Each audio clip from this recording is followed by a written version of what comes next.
前世，经过我连续3个月泡在实验室，查阅上百篇文献，反复验证数据，终于完成这篇关于肿瘤的靶向抑制剂研究任务。然而在领奖台上，妹妹姜薇却拿出一篇与我论文一模一样的文章，其创作时间更早。时间下来，不要的，谁让你那个？姐姐，我知道你一直很看重大家说你医学天才的名誉，但你总不能抄袭我的论文吧？你呀，江家的脸都被你丢尽了。爸，我没有抄袭，那些数据全都是我亲手实验得出来的，我真的没有抄袭啊！白川，你知道我不会抄袭的，对不对？你想，我瑞的论文昨天就发表在核心期刊上，证据确凿。你让我怎么相信你？姐姐，就算你江郎才尽，写不出论文，但是你也不能抄袭我的呀！我们可是亲姐妹，就算你到时候真的毕不了业，我可以求父亲让他在实验室给你安排一个助理的工作，就不至于饿死的。还以为是个医学奇才，原来是个只会抄袭的水货呀！这江家是咱们国内顶级的医学世家，江宁又是这届的博士，我看他这博士也是靠着江家才考上的，典型的学阀呀，这是。这不就是学阀吗？这还是啥呀？太累了，没点可惜。我江家没有你这样的女儿，大伙请放心，我江家出了这样的混账，我绝不姑息。今天我必须给学校、给同学们一个交代。爸，我真的没有抄袭啊！闭嘴！微微创作时间比你早，铁证如山，你还敢狡辩呢你？爸，我真的没有抄袭，你为什么就是不相信我呢？我真的没有抄袭。谁呀？你为什么不相信我？你还嘴呀？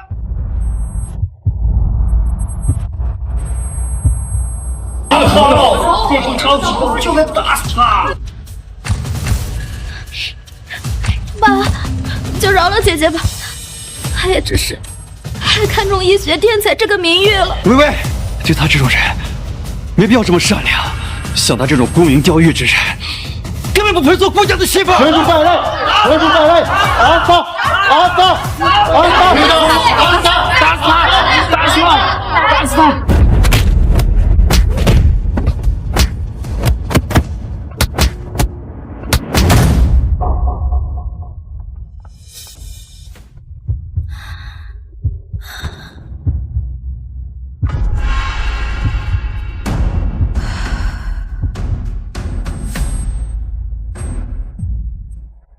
不配做顾家的媳妇，你也不能抄袭我的呀！还敢狡辩你？全体在位，安放。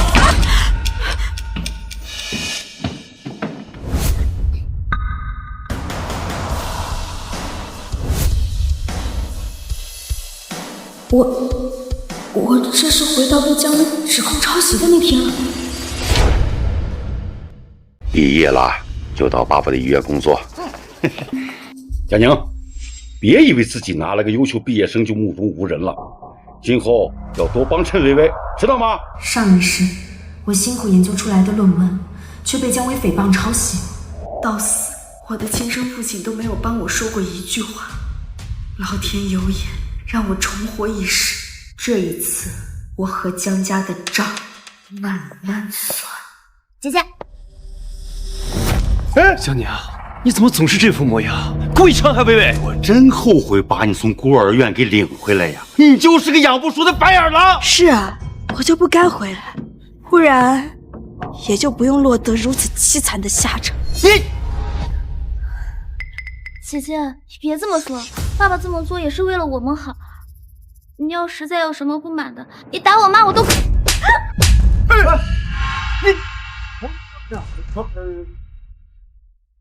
我不是你让我打的吗？你疯了吗你？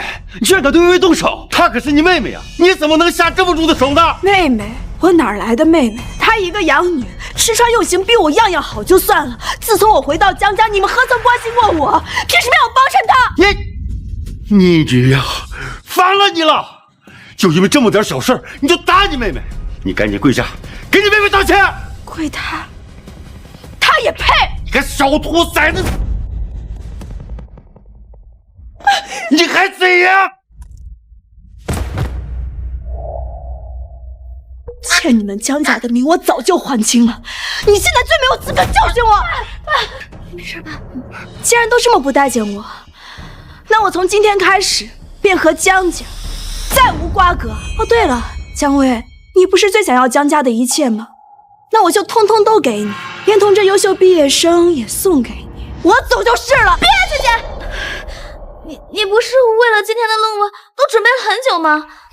姐姐，只要你今天上台，这天下人就都知道你的荣誉了。他这么慌张，难道事先就已经知道论文，做好准备要指控我抄袭了？行了行了，都别瞎掺和了。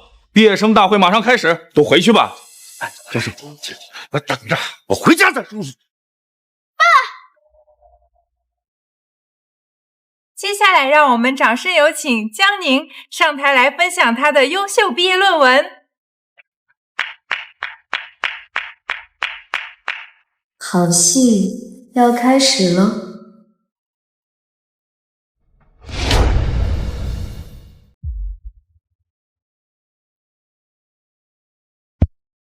各位老师、同学们，大家好！我的论文题目是靶向抑制剂研究。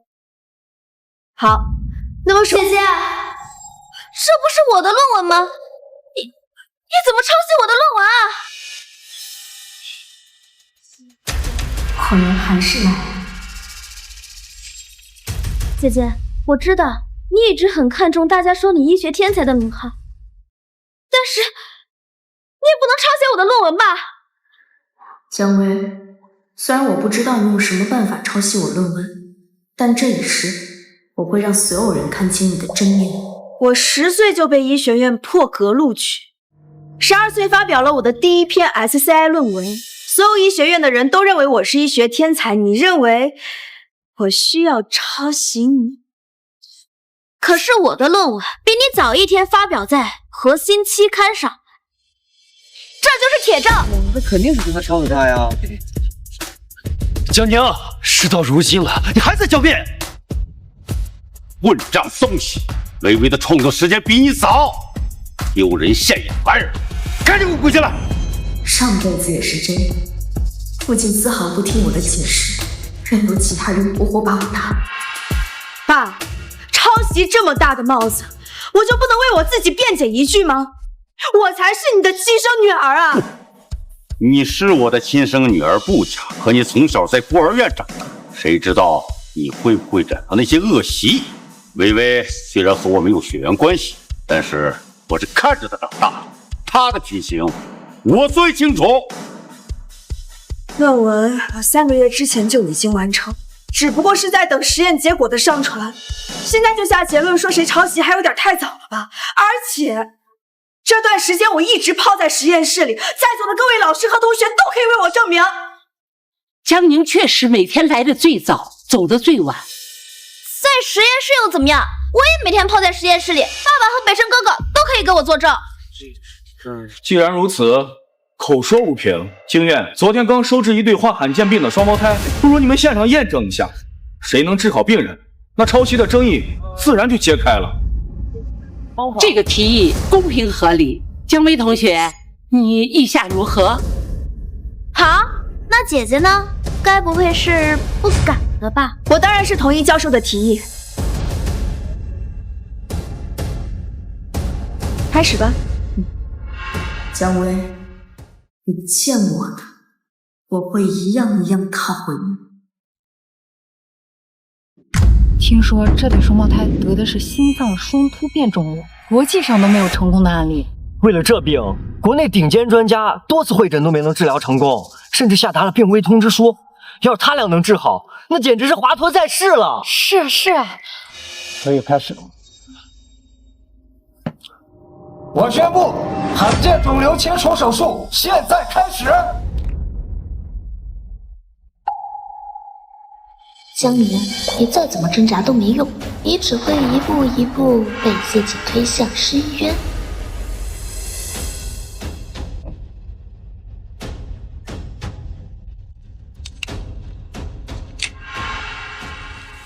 准备手术。江医生，外面实在太吵了，会不会影响到手术啊？无妨。身为医者，即使是在枪林弹雨中，也要岿然不动，为患者专心诊治，不要有丝毫的杂念。不愧是出身医学世家，江宁这稳重的性子，有他母亲和宁夫人当年的风范。先建立体外循环，给停泊液确定 ACT 的时间。我们这次要把肿瘤以及连同附着着的心内膜组织一并切除。准备开始。这是改良后的 CME 术式，竟然可以把出血量控制在50毫升以内。在血管交错的方寸间有理，刀尖精准避开了任何一根神经。这手这么稳，果然是天生的外科奇才。这不仅手法比疾病还稳。老姜啊，我看江宁抄袭一事应该是个误会，这下你应该放心了吧？希望如此。江宁，你以为搞出这些就能洗清你抄袭的嫌疑吗？做梦！不论是你的论文，还是你医学天才的名头，都是我的。快看，江林和姜薇的手术步骤居然一模一样！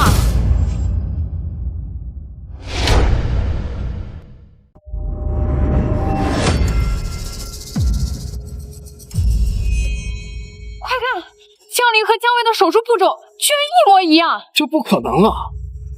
两台手术的分离路径、器械使用方式完全一致啊！居然连切割的角度都分毫不差，这哪是姐妹啊？这分明是克隆人吧？他怎么会知道这个改良术式？这个针对双突变的靶向处理方案，明明是我独自研发的。江宁，想到吧？这套联合治疗方案是我在实验室钻研了半年的成果，论文目前正在核心期刊的审核阶段。姜薇刚研究出来的，他江宁为什么也会啊？薇薇的实验室向来对外公布，某些人如果想偷看他的实验记录，简直是易如反掌。真是家门不幸啊！江宁，你还有什么可说的？他这肯定是抄袭，连手术步骤都抄袭，太无耻了吧！抄袭狗，去死！去死！去死！去死！冷静，大家冷静，不要影响手术。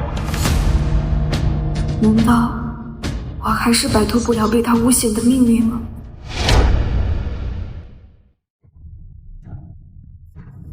人界，你请说我，身为医者，即使天塌了，都不能自乱阵脚。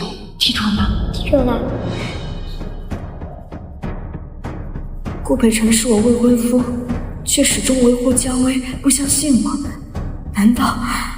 江宁，你怎么总是这副模样？故意伤害薇薇？看来他们早就在一起了。我的论文和实验数据肯定都是他投给姜薇的。那以前的治疗手法肯定是不能再用了，不然还会被他们诬陷抄袭。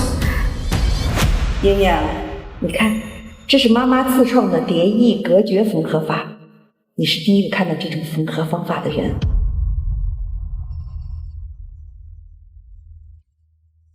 以前的你能抄，现在的你总抄不了。接下来我将用自创的蝶翼隔绝缝合法来处理病灶。这是他自创的。姐姐，你自诩医学天才，总不能连这个也抄吧？不可能，这个缝合法只有我自己知道，你怎么会？难道姜薇说的缝合方式跟我的是一种？你是第一个看到这种缝合方法的人。不可能，我竟自己都没有用过，这个我看过的缝合法，他怎么可能会？姐姐，你自称医学天才，那你用的什么方法呀？我用的什么方法，关你什么事儿？缝合，对，他不可能会的。这种缝合方式不仅能有效的减少术后的疤痕增生，还大大降低了感染风险。这么创新的缝合手法，应该早点推广出来才是啊！你们看，他在处理密集区域血管时，进针角度精确到了0.1毫米，出血量比传统手术减少了70%，缝合速度和精准度的平衡把握的非常好。之前大家都知道江宁，不知道姜薇，那是因为薇薇太低调了。怎么可能？姜薇怎么可能连这个都知道？我手术做完了。看来那论文真是江宁抄的，为了保住他什么医学天才的名头而不择手段，真是医学界败类。还得是姜薇学姐呀，不仅医术高超，还很低调，不像江宁沽名钓誉，我有时候都分不清她们到底是不是亲姐妹了。退呀退呀！江医生，江医生，江医生是怎么了？手术已经完成了，为什么还不结束啊？姐姐，你还没结束呢，病人的血氧饱和度都快跌破安全值了。不行，我不能就这样放弃。要是现在结束，我易于承认抄袭。有了，先拿。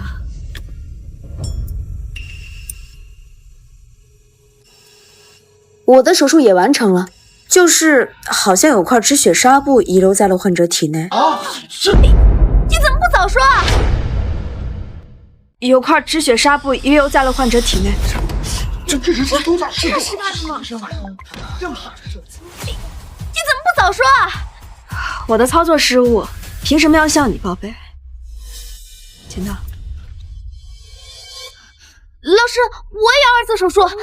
姜薇的手术明明已经完成了，为什么也要进行2次探视？这不符合医疗流程。是啊，薇薇，江宁要做2次手术，是因为他蠢。你干嘛要做第2次手术啊？我手术虽然做得很好，但是为了稳妥起见，还是再检查一下。上钩，快！手术刀，快！我要赶紧跟上了。什么？他这是结束了？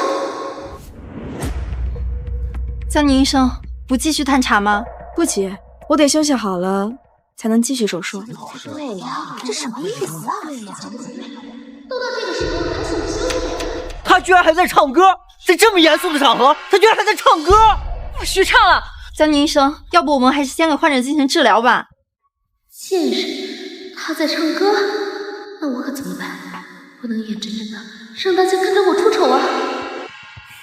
反正我做的一切都会被姜薇抄袭，那我就什么都不做，看你还怎么抄。江宁，你必须立刻给我马上手术！如果麻醉时间一过，你担得起这个责任吗？我们老姜家没有你这种草菅人命的废物！是，快点！学术造假就算了，居然还拿别人的生命当玩笑！你这种人就不配当医生！就算做不好，也不能消极摆烂呀！是不是？江宁医生，病人血压已经开始下降了。江医生，现在是伸展运动。1、2、3、4、5、6、7、8。2、2、3、4、5、6。张医生，再不缝合，我们的麻醉时间也要过了。我马上就。江宁这个贱人，居然丢下手术不做了，那我怎么办呀？刚才的缝合我只看了一遍，根本记不住啊！难道要跟他一样丢下病人不管吗？不行，那样我所有的荣誉都会毁于一旦。有了。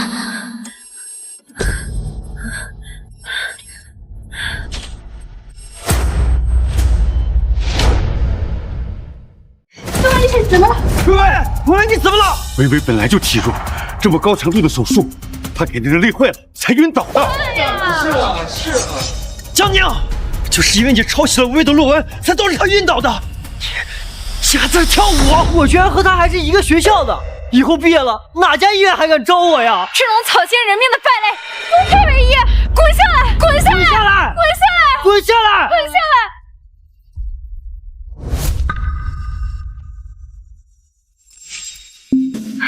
缝合。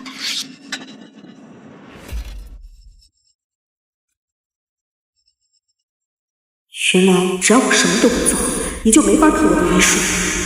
但是现在只有3分钟，我必须尽快想出新的缝合办法，这样姜薇就没有办法抄袭了。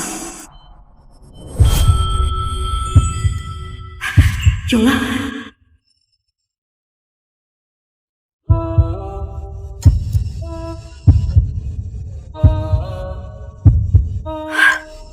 手术完成了，帽状腱膜层缝合术是我刚刚才想出来的。这次我看你还怎么抄！各位老师，我的手术完成了。姜薇，你不是晕倒了吗？低血糖而已，我喝完葡萄糖就立刻回来了呀。毕竟神命关天，我总不能像姐姐一样把病人在手术台上不管。我刚刚研究了一个新的手术方法——帽状腱膜层缝合术，请各位老师进来检查。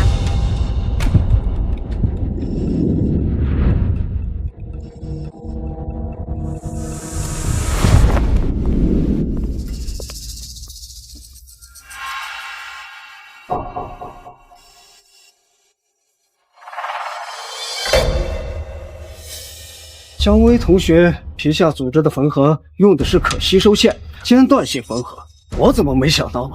是啊，传统的丝线逐针缝合不仅需要拆线，而且拆线后极大可能会留下疤痕，而我用的是可吸收线，恰好可以避免这个问题。